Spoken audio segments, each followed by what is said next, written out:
Hello again, chaps and chapettes. How are we all doing? It is lovely to see you all again, as always.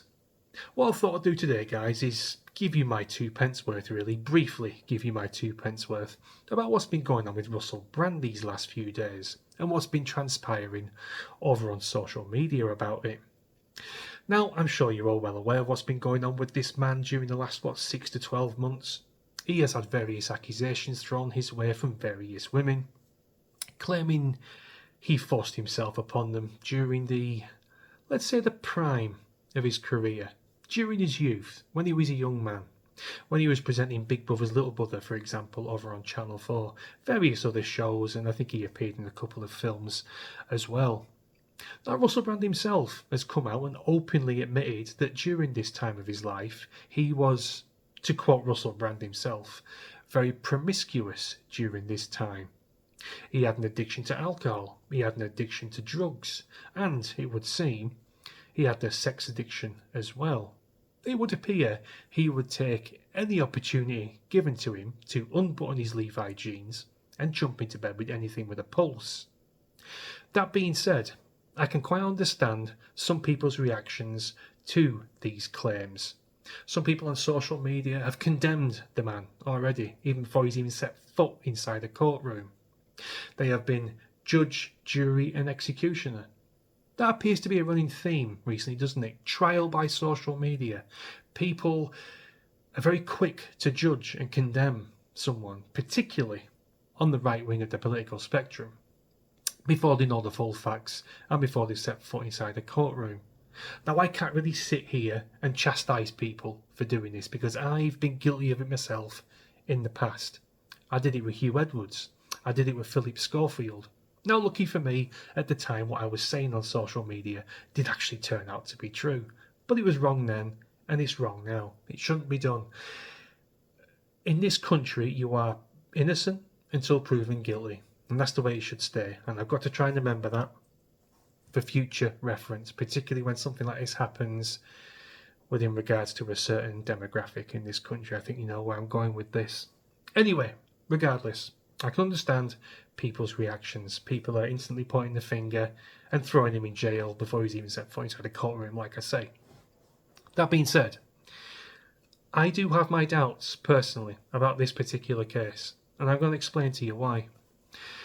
During the height of Russell Brand's career, during his youth, when he was presenting Big Brother's Little Brother, various other shows, being the presenter, appearing in various movies, that kind of a thing, and being on Question Time, trying to belittle Nigel Farage, calling him a pound shop Enoch Powell, that kind of a thing, arguing with him about immigration and the atmosphere, pollution and all that fucking nonsense, whatever was going on at that time. Now, bearing in mind, guys, this was a based right-wing Nigel Farage who had strong opinions on immigration and certain religions within this country. Not the rainbow-coloured, watered-down Nigel Farage we have now, who's some kind of strange centrist. No, an actually based Nigel Farage. Now, during this time, the lefties actually loved this man. They worshipped him. He was their poster boy. He was a good-looking bloke. He was a good speaker. He was charming. They loved him. So I ask you, where were these allegations? Where were these voices in the dark then? Because during this time, this is when it was supposed to have happened. This is when he was supposed to have forced himself on these women. Silence. Nothing. Now, over the last few years, as we all know, Russell Brand has edged ever so slightly to our side of the political spectrum. He's been questioning the narrative. He's been questioning the establishment. He questioned COVID. He questioned the vaccines, that kind of a thing. He was a dissident voice. Now, you don't need me to tell you that governments, not just in the UK, but around the world, have no qualms about locking up and shutting up dissident voices. Andrew Tate, prime example. Now, he's a bit of a tit. I'm not his biggest fan. Of course I'm not. But he's a dissident voice.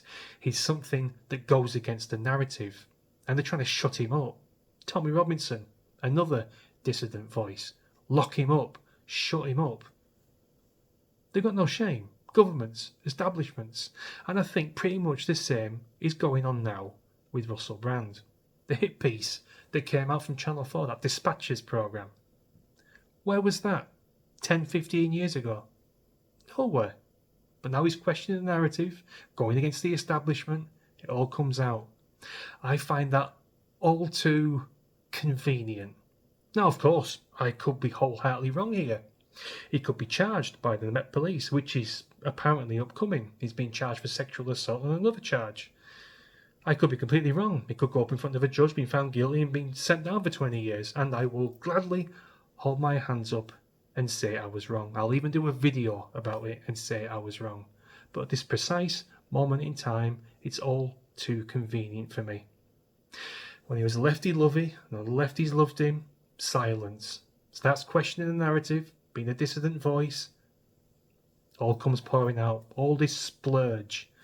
I've seen it time and time again. Happened with Katie Hopkins as well. She got arrested, almost sent down to prison. She lost her entire life, almost became bankrupt, doesn't see her kids, doesn't live with her family anymore. All because she had a voice. Like I say, if I'm wrong, guys, I'll hold my hands up and openly admit it. But at this present moment in time, it's just all too convenient for me. Let me know what you think in comments, guys. I know a lot of you are going to say, oh, it's a psyop, don't take any notice of it, yada, yada, yada. Well, I'm sorry, I don't buy into all that. If someone's been accused of raping someone, I've just got to take it on board. I've got to take it as gospel. That's just the way I am. I am quite the conspiracy theorist, I've got to admit, but just not far down that rabbit hole of every single thing that comes out is a psyop. I just don't buy it. You're more than welcome to think it is, but yeah, I just don't follow suit. Anyway, guys, enough waffle. Let me know what you think in comments. Do you think this is all too convenient? Do you think he's guilty? Do you think he forced himself on some girls? I don't know. I'm not too sure. Let me know, and I'll see you in a bit. Thanks for watching. Cheers.